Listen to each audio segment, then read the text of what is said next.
So many people give their attention to what's happening in their life. And there are a lot of things that are happening in your life that are wonderful.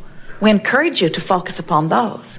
But we encourage you to be more of a selective sifter, to sift through the aspects of your life and focus upon the things that feel good when you focus upon them. You just can't get enough of that. Anytime you focus upon something that feels good, you're coming into alignment with who you really are and with what's being held for you in vibrational escrow.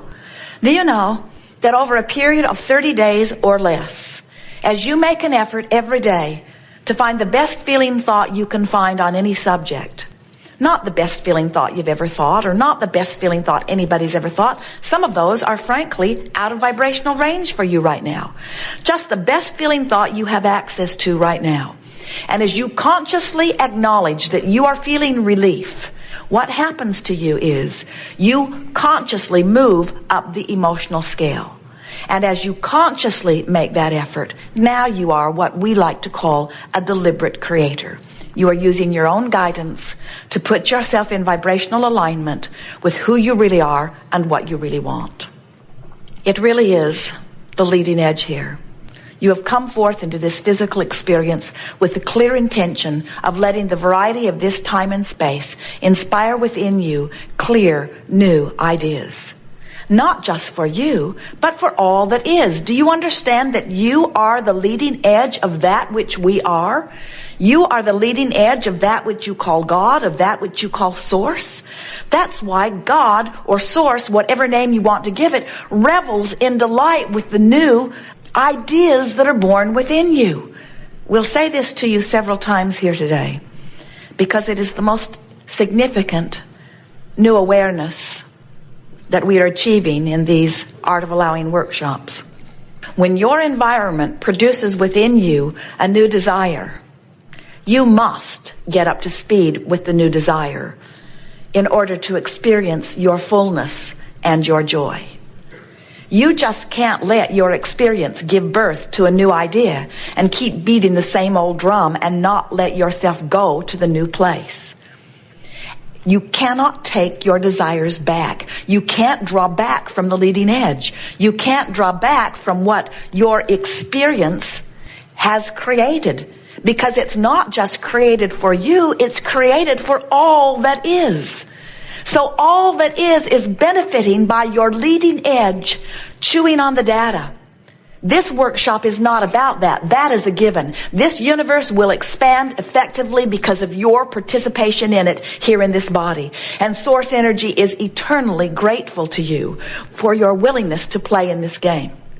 But this workshop is not about that, because ideas are going to be born within you no matter what. You can't hold them back. And Source is going to get into sync with those ideas that are born within you. You can't hold Source back, but you can hold you back. And when you do, you feel negative emotion. You cannot be up to speed with all that you are and all that you are becoming, but you'll feel negative emotion. Your guidance system is letting you know. Jerry and Esther, as they travel from Phoenix to San Diego, they do it quite often. Over the years, they've done it many, many times. They love to be in San Diego. And it's a 400-mile trip. They know the way. The journey is so understandable to them that they never worry at all. They don't get to the halfway point of Yuma and freak out because they're not in San Diego and get all disoriented and turn around and go back to Phoenix.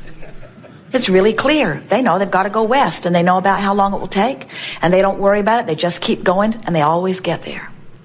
But many of your journeys, like those from not enough money to plenty of money, or from sickness to wellness, or from a not wonderful relationship to a wonderful one, or from an absence of wonderful relationship to the presence of a wonderful relationship.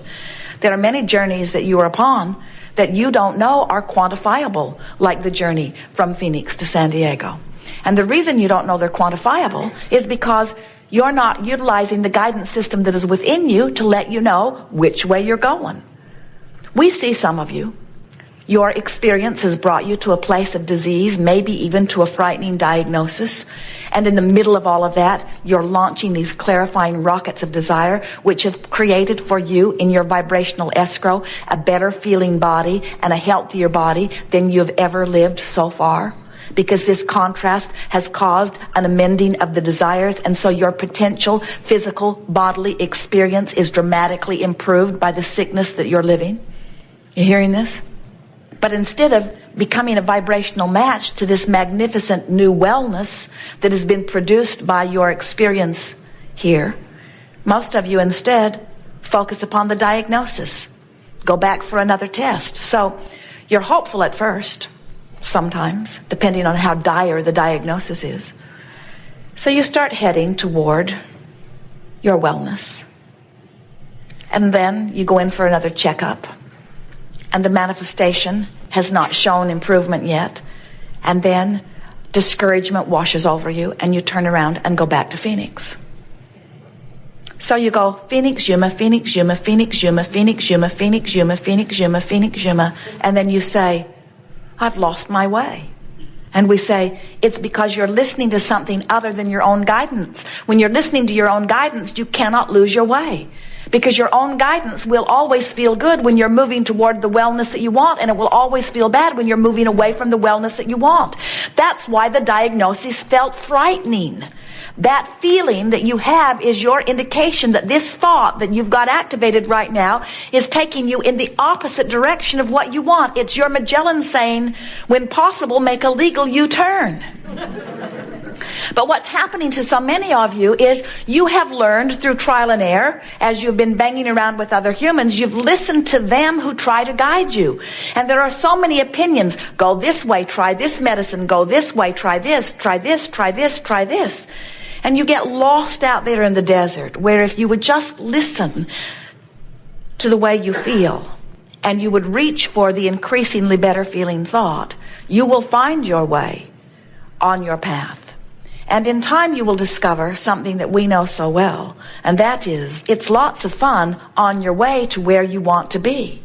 And the reason that that is such an important thing for you to try to comprehend is because you're not ever going to get it done. There are always, always, always going to be more unfulfilled desires. There will ever be more in vibrational escrow that you are reaching toward. So if you're waiting until it's manifested before you feel good, you're going to have a long, long wait, because it can't manifest until you feel good. You say, well, things have manifested before, and we say, it's because you've lined up with it in some way. Most of you don't let yourself line up with something until a large body of population already lines up with it. And then you say, well, maybe I believe that, maybe. What we want you to understand is that everything that you see, everybody is experiencing truth. In other words, there are lots of truths you want to live, and there are lots of truths you don't want to live. So stop using whether it's true or not as the criteria of whether you should give your attention to it or not. Because there are true cancers that you don't want. There are true terrorisms that you don't want. There are true things that you do not want to live. The criteria that you must use is, how do I feel when I contemplate myself being smack dab in the middle of that? And if the idea of living that out strikes terror to your heart, if the idea of living that makes you feel sick to your stomach, if you are looking at something that makes you feel bad, you are moving toward something that you do not want. Systematically moving toward it. Now here, this is the most important thing to understand about vibration relative to manifestation. More than 99% of every creation is complete vibrationally before you begin to see manifestational evidence of it. Which means you can be well along your way, almost to San Diego, before you see San Diego. Is that hard to hear?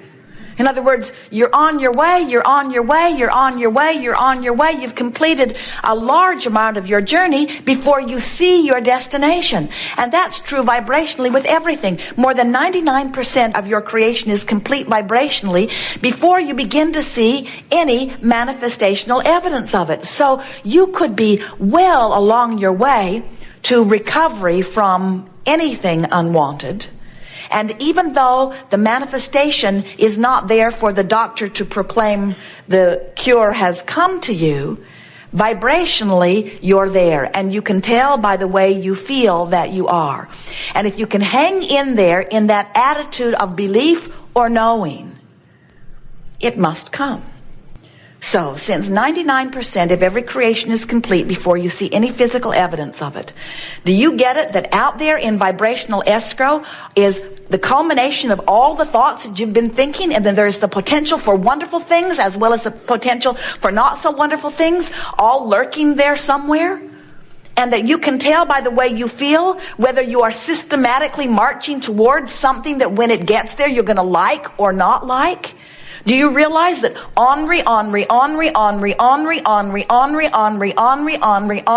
nets you a result that when it gets there you say, what did I do to deserve this? And we say, you get what you think about. You just can't get around that. You get your vibrational content. What I think and what I feel and what manifests is always a vibrational match. There is no exception.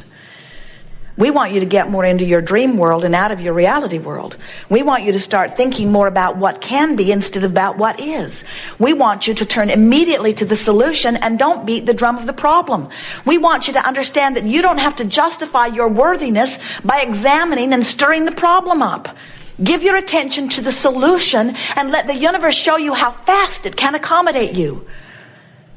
So the next time some dead genius like Abraham, well, we are infinite intelligence, you know, says to you, are you enjoying the contrast of your time and place? You want to wholeheartedly say, yes, I am. Because out of that contrast is born the new idea, and there's no problem whatsoever getting to the new idea because the way I feel leads me right to it. I can tell every single time whether I'm moving towards something that will please me or towards something that won't please me, towards something that I want or towards something that I don't want. You can tell by the way you feel. We are eager to talk with you about anything that is important to you.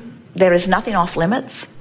We see our most valuable work to you in assisting you of knowing what your vibrational content is. We'll help you clean up your vibration on anything that's important to you. It doesn't take much focus to improve your vibration dramatically. If you are in despair, we may not be able to bring you all the way into bliss. Joseph Campbell says, follow your bliss. And we think those are the best words that any human tongue has ever spoken to any of you. But sometimes you can't even get a whiff of bliss. Law of attraction will not give you bliss when you've been beating the drum of despair. It's not in your vibrational library right now. You can't just reach out and pull it off the shelf. It's not there. Don't you know that? Haven't you had some bright-eyed, bushy-tailed student or teacher of Abraham or some philosophy who's feeling really good in the middle of your despair announce to you, you need to cheer up? You know, you are the creator of your own reality. And you want to say that can't possibly be true or you'd be gone. Because it does not feel good to have someone who is bright and connected counseling you when you are in despair. You are where you are. And where you are is what you have access to. And what you have access to is what you've got to make your world from. You can't make your world from something that you don't have access to. But if you're reaching for the leading edge of what you have access to, you can move consistently into a better vibration. If you're making the best that you can from where you are, things are going to get better and better and better and better, and you're going to move right up the vibrational emotional scale. But if you're making the worst of it, and you do that, don't you, from time to time? Why do you? Why do you make the worst of it? Esther knows why she does it. She makes the worst of something because she saw it coming and tried to warn people. And then when it got there, she wants to say, see, I was right. I knew that bad thing was coming. We should have all been smart enough not to let it come. And we say, are you smart enough not to keep it here?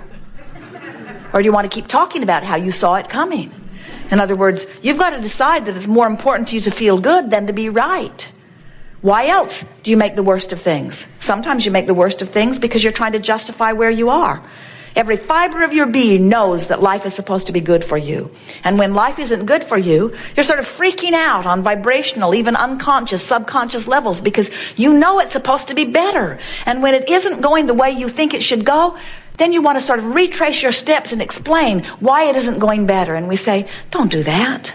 Retracing your steps just holds you in that place you don't want to be. Just keeps the vibration of what you don't want active longer. Just keep saying, from where I am, where do I want to go? As Jerry and Esther program Magellan to their new destination, Magellan never says, Where have you been?